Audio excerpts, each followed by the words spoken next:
Voici la véritable histoire des Tsinnohitagen. Il n'y a pas très longtemps de ça, tout le monde croyait qu'il y avait la terre et le ciel.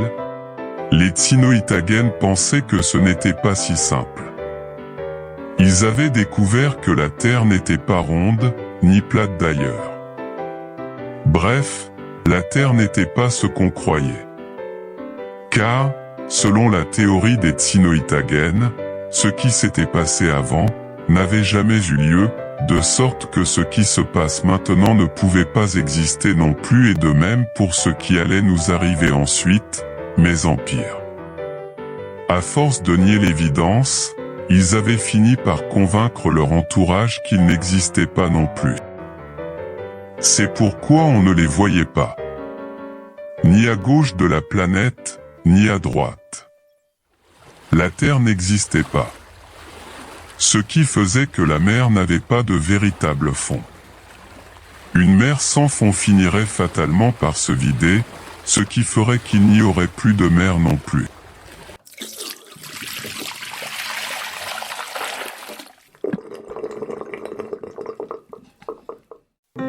Dans le ciel, ce n'était pas mieux. De toute évidence, on ne pouvait pas y voyager en traîneau. C'était bien la preuve que le Père Noël n'existait pas. Mais alors, comment les cadeaux arrivaient-ils? Ça, c'est une autre histoire.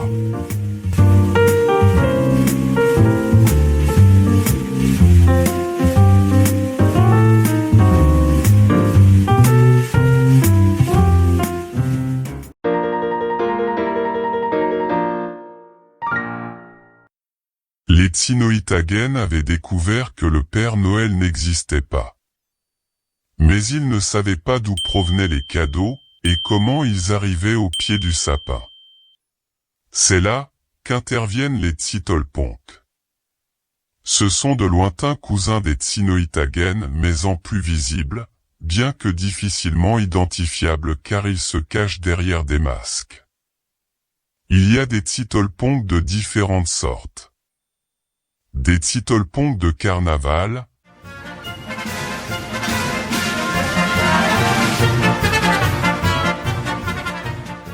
des Tsittolponk d'Halloween,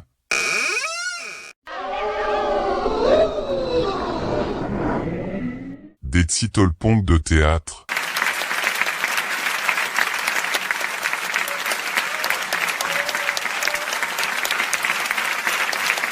des Tsittolponk de plongée, des Tsittolponk chirurgicaux, militaires, etc. Les Tsittolponk prétendent que Noël est un vaste complot organisé pour gagner beaucoup d'argent. Plus généralement, les Tsittolponk expliquent aux Tsinnohitagen que tout ce qui n'existe pas, c'est à cause de ça.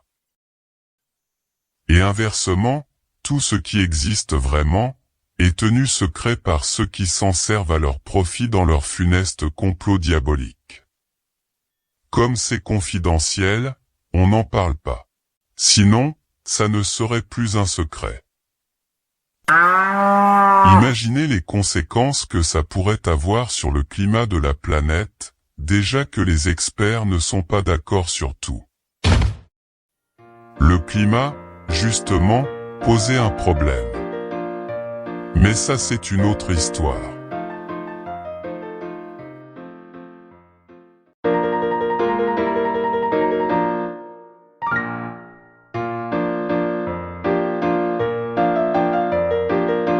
On a vu que parmi les problèmes rencontrés par les Tsinnohitagen et les Tsittolponk, le changement climatique n'était pas prioritaire.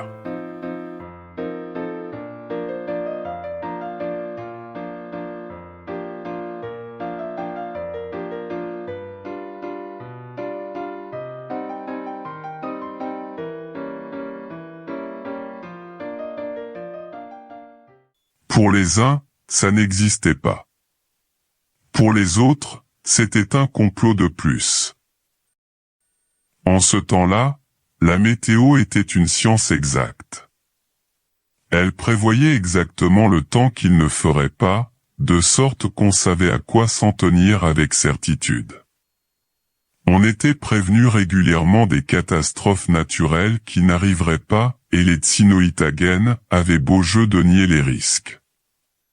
Quant aux Tsittolpong touristiques, ils y voyaient une manœuvre occulte de quelques professionnels pour vendre n'importe quoi.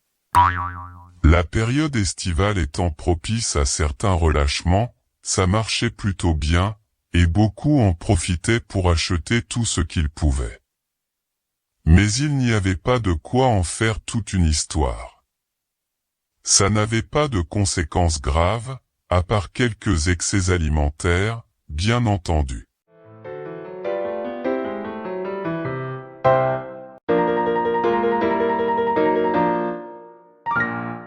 Les Tsinnoitagen aimaient le café décaféiné, le fromage allégé, le jambon sans sel, les yaourts sans colorant, les boissons sans sucre et d'une manière générale, tout ce qui était sans rien. Les Tsittolpong savaient que c'était fait exprès pour nous faire payer plus cher.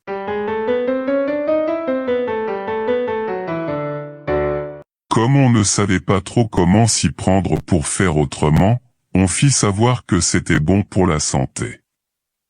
Afin de répondre à la demande de transparence, on fit des emballages translucides, et pour que ça soit toujours appétissant sans colorant, on remplaça la nourriture par une photo.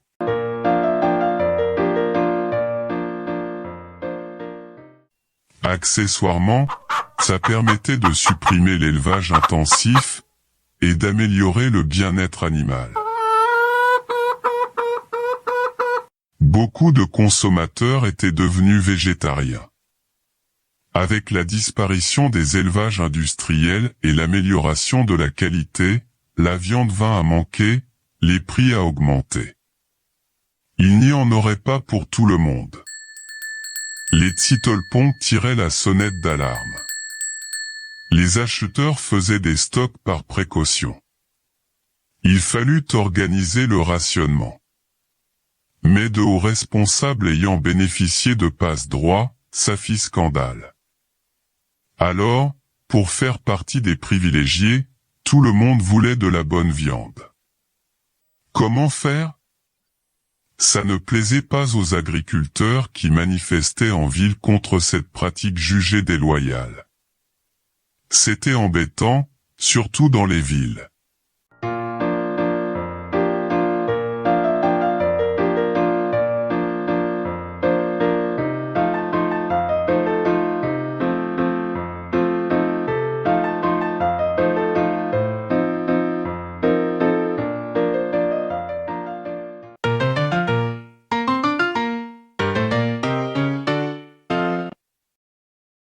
En ce temps-là, il y avait des victimes de violences conjugales et de harcèlement sexuel.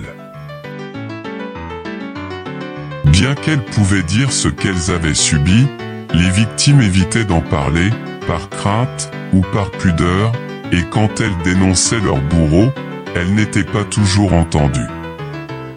Sauf quand il s'agissait de personnes célèbres, car ça pouvait intéresser les médias.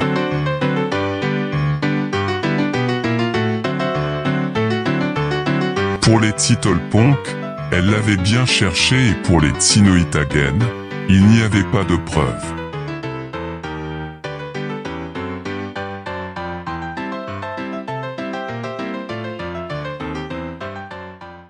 C'était préoccupant, mais on avait trouvé une explication à cela. Quand ils étaient petits, les garçons jouaient au foot et les filles à la princesse, de sorte qu'en grandissant, ça faisait de la discrimination entre les deux sexes. La réalité était sans doute plus complexe, mais ça avait le mérite d'être compréhensible par un grand nombre de personnes. Un peu comme les émoticônes en quelque sorte.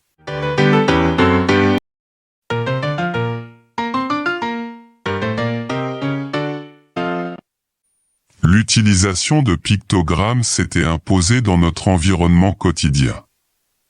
Il s'agissait de symboles pour signaler un endroit ou prévenir d'un danger.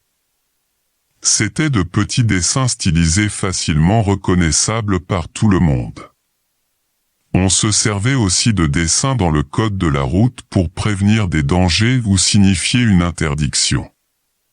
À cette signalétique venaient s'ajouter les logos de marques, d'entreprises ou de services publics comme garantie d'authenticité.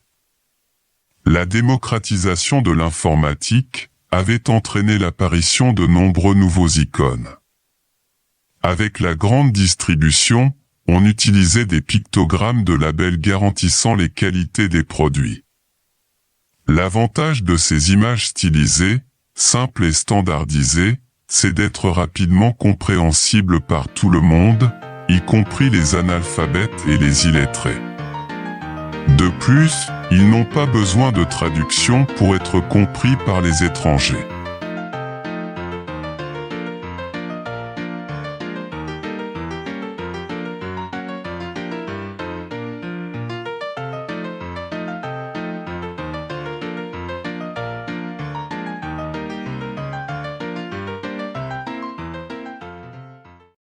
Attention!